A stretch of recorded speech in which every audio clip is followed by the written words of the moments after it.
Why is it that the people who hurt us the most are often the ones we cling to the tightest?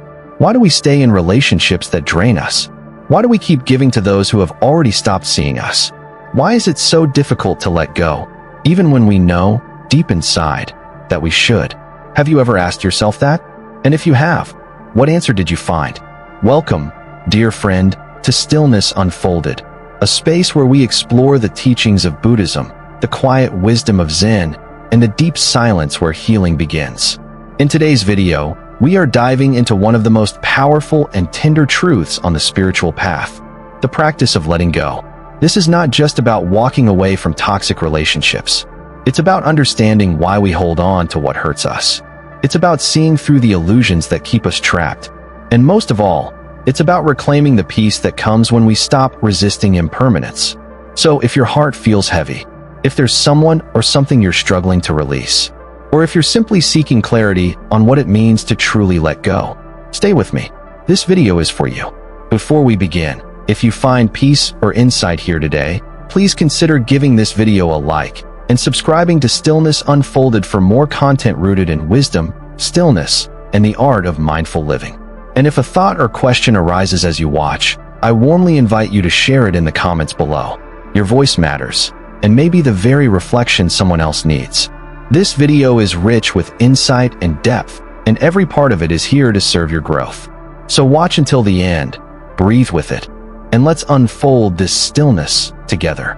There's a quiet tragedy woven into the human heart. We don't just endure what hurts us, we cling to it.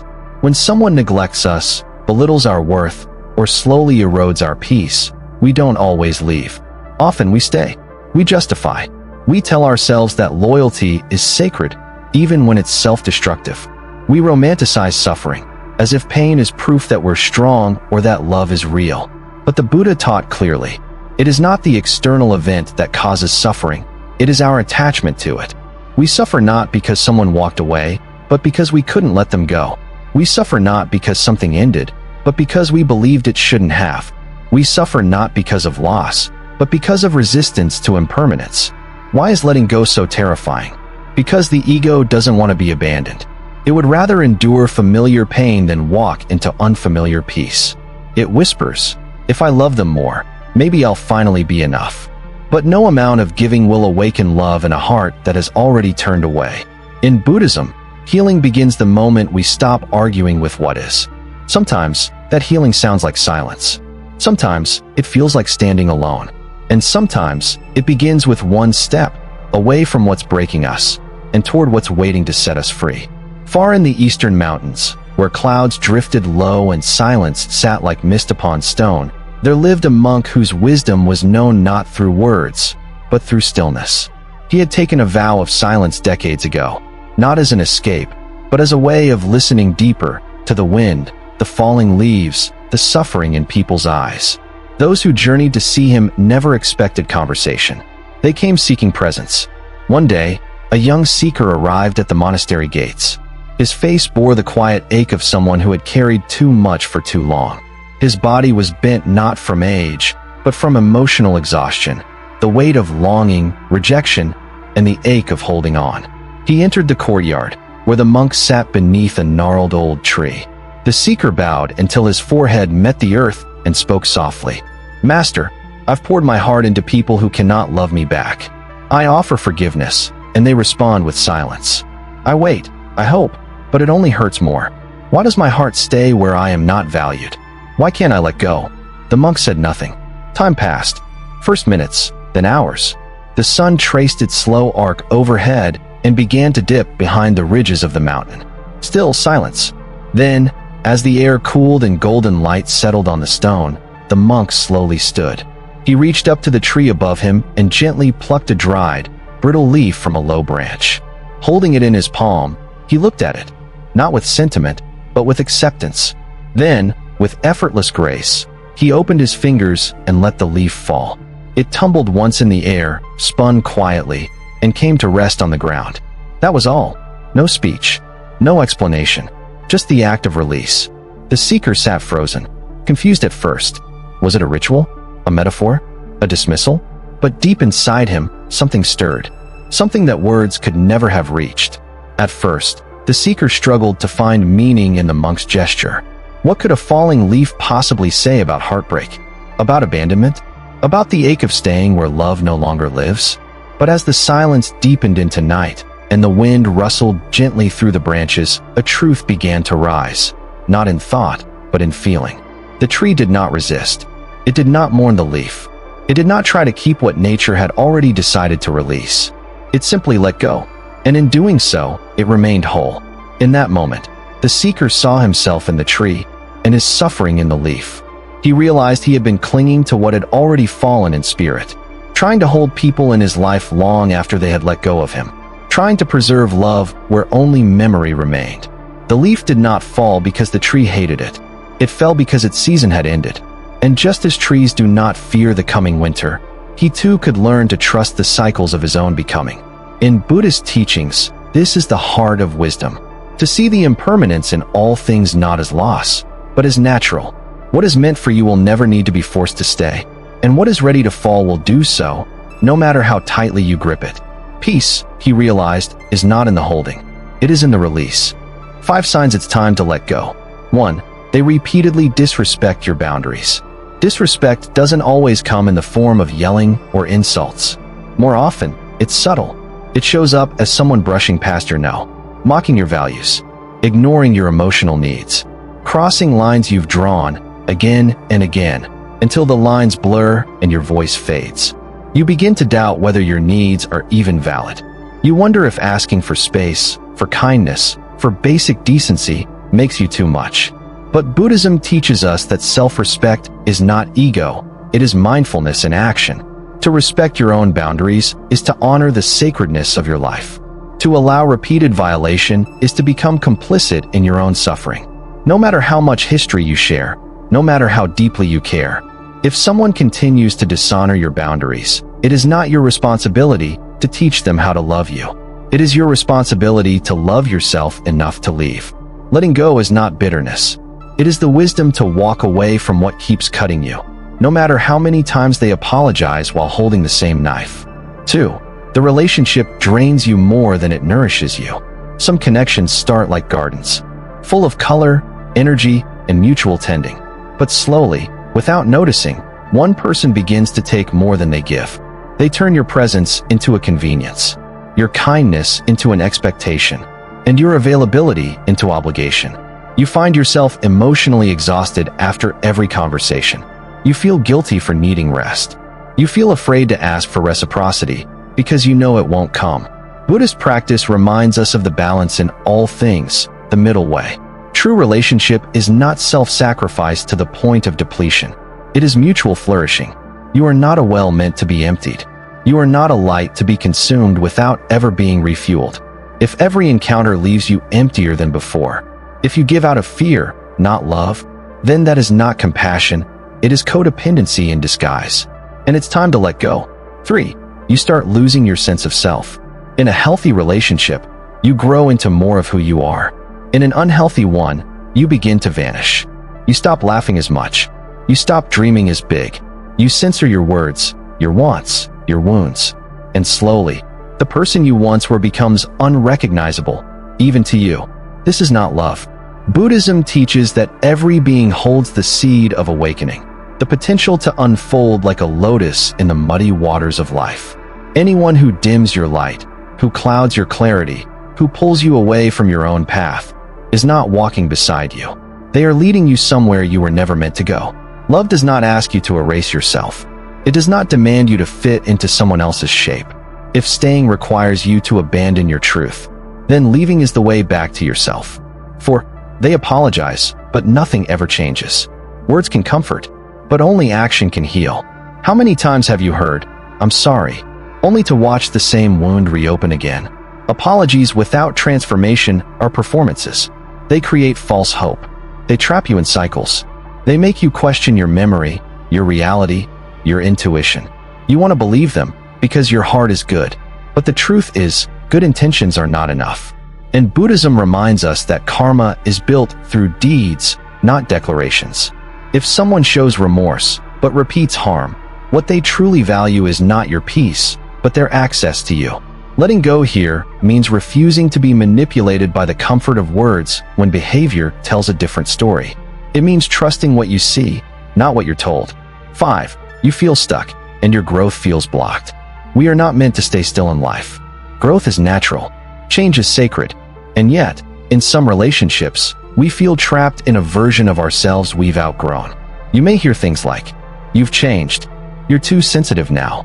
You think you're better than me." But growth does not need permission. The path to awakening is not paved with sameness. It is shaped by transformation. Buddhist teachings celebrate impermanence, not as loss, but as movement toward liberation. When someone resists your healing, your expansion, your blooming, they are resisting nature itself. And you must ask, am I staying loyal to love or to a dynamic that no longer reflects who I'm becoming? Letting go here is not abandonment. It is alignment. It is stepping out of the old skin and walking forward into the life your higher self has been quietly preparing for you. Years passed. The seeker no longer searched for answers in others. He had begun listening to his own breath, his own pain, his own truth. And yet, there was one place in his heart still unsettled, a quiet space that longed to return to where it all began. So he climbed the mountain once more, alone, older, but lighter somehow. The silent monk was sitting beneath the same tree, the same silence, the same stillness. But this time, the seeker did not speak. He simply bowed, hands pressed together in gratitude. "I understand now," he whispered. Letting go wasn't a moment. It was a path. The monk smiled. Then once again, he reached to the branch above, plucked a dried leaf, and let it fall. No explanation, no new teaching, just the same gesture, timeless, complete. Because some lessons are not meant to change. Only we are. Even when we see the signs, even when our soul whispers, "It's time to go," we stay. Why? Because the mind is not just afraid of endings. It is trapped by illusions, false beliefs that bind us to what we've outgrown. Let's look at the 3 most powerful illusions the seeker had to confront. 1. The illusion of control.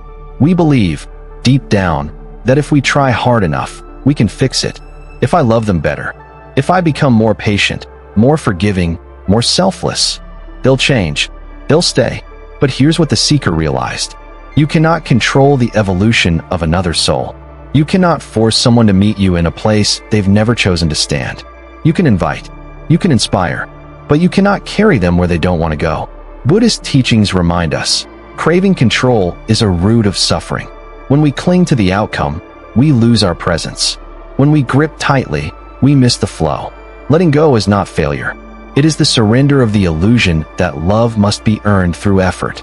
What is real does not need to be chased, and what is not meant for you will never be settled by force. 2. The illusion of time invested. Another reason we stay? I've already given too much. We count the years, the memories, the effort. We weigh our investment like a bank account, afraid to walk away with nothing. But love is not a business. And your heart is not a debt someone is obligated to repay. The seeker had spent years in one-sided devotion, telling himself, "If I leave now, it will all be for nothing." But here's the truth. Staying longer doesn't make pain meaningful. It just multiplies it. This is the sunk cost fallacy, the illusion that past effort justifies future suffering. In Buddhism, time is never wasted when it leads to insight. Even the wrong relationship teaches you who you are, what you deserve, what you can no longer accept. But once the lesson is learned, the path becomes clear. Let go, not because it never mattered. Let go because you matter now. 3. The illusion of love. Perhaps the most painful illusion of all is this. If I let go, I'll lose love. But what if what you're holding on to isn't love, but attachment? Attachment says, "I need you to complete me." Love says, "I see your soul, and I honor it." Attachment says, "I will endure anything, just so you don't leave." Love says, "I will not ask you to suffer to keep me." Many people stay in toxic cycles, not because they're weak, but because they mistake longing for loyalty, drama for passion, and pain for proof. But Buddhism is clear. True love is never a chain. Love liberates. Love breathes. Love allows space for each person to grow, to evolve, to be. If you have to abandon yourself to stay, it's not love. If you must keep proving your worth, it's not love. If the price of closeness is your peace, it's not love. Letting go, the seeker discovered, is not the loss of love. It is the return to love that no longer hurts. Letting go is one of the most misunderstood acts on the spiritual path. Many believe it is cold, abrupt, a sign of giving up too easily, or a failure to love deeply enough. But in truth, letting go is not the end of love. It is the beginning of liberation. To let go is to recognize that clinging does not create closeness. It is to stop trying to hold life in place and instead allow it to flow. It is the willingness to accept impermanence as the nature of all things. In the heart of Buddhism lies this teaching. Non-attachment is not the absence of love, it is love without dependency. It's the ability to love someone fully, even as you let them walk away. It's the strength to bless what once was, without dragging it through the door of your future. Letting go sounds like this. I accept what is, even when it hurts. I release what's already left me, with gratitude instead of resistance. I honor my peace more than my fear of loss. And here is the quiet truth no one tells you. Letting go isn't something you do once. It is a practice, a ritual, a moment you return to every time the past calls out and tries to pull you back. But with each breath of release, the grip loosens, the weight lifts, and you rise. Not because you stopped loving, but because you finally remembered to love yourself, too. Take a slow, gentle breath. Let your shoulders soften. Let your jaw unclench. Let your attention turn inward. Now, with eyes softly closed, imagine yourself beneath a great, ancient tree. Its roots run deep. Its trunk is wide and weathered with wisdom. Above you, golden light filters through leaves that dance with the wind. The air is calm, safe, still. In your hand, you hold a single, dry leaf. This leaf is not just a leaf. It is something you've carried far too long. Perhaps it's the memory of someone who no longer walks beside you. Perhaps it's a version of yourself shaped by survival, not love. Perhaps it's a silent sadness, a quiet fear, a hope you can no longer hold. Feel its presence in your palm. Feel the way it curls, fragile, tired. Now breathe, and ask without force, is this still meant to stay? If your heart whispers no, let your next exhale be the answer. Gently, open your palm. Watch the leaf fall, slowly, gently, swaying with grace as it returns to the earth. You are not losing. You are surrendering. And in that surrender, space opens. For lightness. For peace. For you. Letting go does not shout. It does not break. It breathes. It is a quiet act of reclaiming yourself, one sacred breath at a time. And in this moment, you are already free. If you've made it here to the end, pause for a moment. Let that mean something. Because arriving at this point is not just the end of a video. It's the beginning of a new awareness. You've just walked through stories, teachings, reflections. But more than that, you've walked closer to yourself. Maybe a name came to mind as we spoke of letting go. Maybe a memory surfaced. Maybe your heart whispered, I'm ready. And if it did, then trust that whisper. The Buddha once said, you only lose what you cling to. Letting go is not rejection. It's not cold. It's not failure. It is the deepest act of compassion you can offer to your soul. Because when we release what weighs us down, we rise. We breathe again. We return to the simplicity of being whole. Here at Stillness Unfolded, we don't offer quick fixes or loud answers. We offer space, reflection, and the quiet courage to choose peace over and over again. If today's video has touched something in you, I invite you to share in the comments. What are you letting go of today? Your words may be the mirror someone else needs to find themselves. If this message resonated, please don't forget to click like and subscribe to Stillness Unfolded so we can continue creating content that nourishes your inner journey. Every like, every comment, every share helps this small space of wisdom reach others who are quietly searching, just like you. And remember, this isn't just something you watched. This is something you lived through, with breath, with heart, with presence. Letting go is not a destination. It's a rhythm, a practice, a return. So may you return, again and again, to the peace that's been waiting for you beneath it all. Until next time, stay grounded, stay gentle, and let stillness unfold.